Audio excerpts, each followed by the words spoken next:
Olá pessoal, sejam muito bem-vindos à apresentação de melhores práticas visuais, oferecido pela WDiscovery em parceria com a Tableau. O meu nome é Rodrigo e hoje estarei com vocês para a gente conversar sobre esse assunto. Bom, primeiro, quem é a WDiscovery? Somos uma empresa que está há 16 anos no mercado, somos especialistas em BI. Trabalhamos com toda a jornada do dado, desde a origem da informação, busca nos bancos de dados, até a criação dos painéis. Porque o BI vai muito além dos dashboards que a gente está acostumado a utilizar. Trabalhamos com diversos públicos, projetos dos mais diversos setores, das mais diversas áreas e segmentos. Somos profissionais experientes e certificados. E a gente trabalha nessa temática muito antes da própria fundação da empresa. Temos a certificação MPS-BR, que é o selo de garantia sobre a qualidade do serviço que a gente presta. E somos parceiros da Tableau. Contar histórias com dados é a nova linguagem das corporações. Hoje é fundamental que os analistas consigam expor as etapas que trouxeram conclusões sobre os dados de forma fácil de entender. Isso aí é conhecido como contar histórias com dados. À medida que as empresas criam uma cultura de análise, contar histórias com dados tem ganhado novos significados.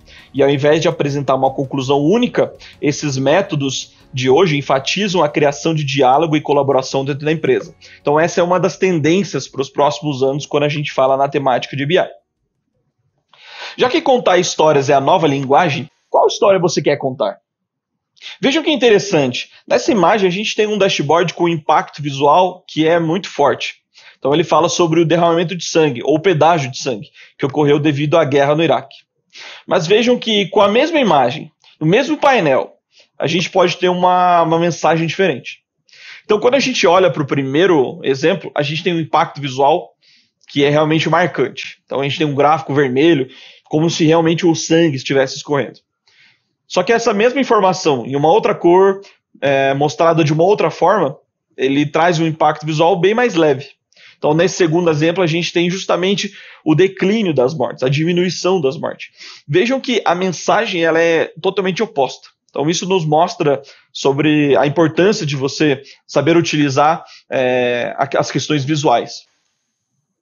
Nesse primeiro exemplo, a gente tem o que seria um design ruim.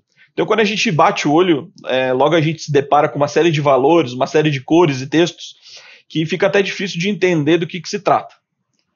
Se a gente olhar para esse segundo exemplo, já tem até alguns indicadores aqui, alguns indicativos que nos dão dicas sobre o que se trata, né? Então, alguns símbolos, numerais que fazem com que a gente siga uma sequência lógica na interpretação desses dados, até mesmo KPIs, aqui valores destacados, que seriam realmente de dados, totalizadores, enfim. No dia de hoje a gente vai fazer alguns experimentos, alguns testes, algumas brincadeiras para a gente entender melhor sobre esse tema.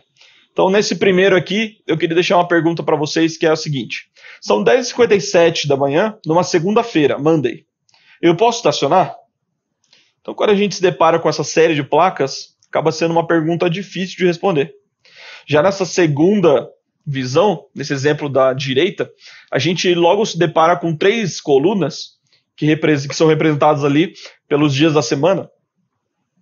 E logo abaixo a gente localiza o horário que está na nossa pergunta, ou próximo a ele. Então, com alguns segundos a gente entende que nesse horário, nesse dia, a gente vai estar em loading zone. Então a gente não pode estacionar. No exemplo da esquerda, a gente consegue chegar nessa conclusão, só que ele é muito mais difícil de ser encontrado, de ser respondido. Tudo isso faz parte de uma linha de pesquisa que a gente chama de ciência da visualização de dados. E tudo isso começa pelo nosso olho. Esse é o milagre do sistema visual humano. É a nossa principal ferramenta para lidar com as situações do mundo exterior. Antes disso, vamos entender um pouco como funciona isso dentro da nossa cabeça. Então, o pensamento consciente é controlado na parte frontal do cérebro. Então, quando a gente lê alguma coisa, quando a gente interpreta, tudo isso é feito internamente no nosso cérebro na parte frontal. Já a nossa visão é controlada pelo córtex visual e ele fica na parte de trás do nosso cérebro. O detalhe é que a nossa visão ela é muito mais rápida e muito mais eficaz, porque o cérebro processa informação visual 60 mil vezes mais rápido do que texto. Então é muita coisa. Nesse segundo exercício, vamos brincar de imaginar. Então sentem em um lugar confortável, fiquem tranquilos, né? Relaxem, pode fechar os olhos. É o seguinte, eu quero que vocês imaginem, que vocês criem internamente uma imagem. Pensem numa paisagem.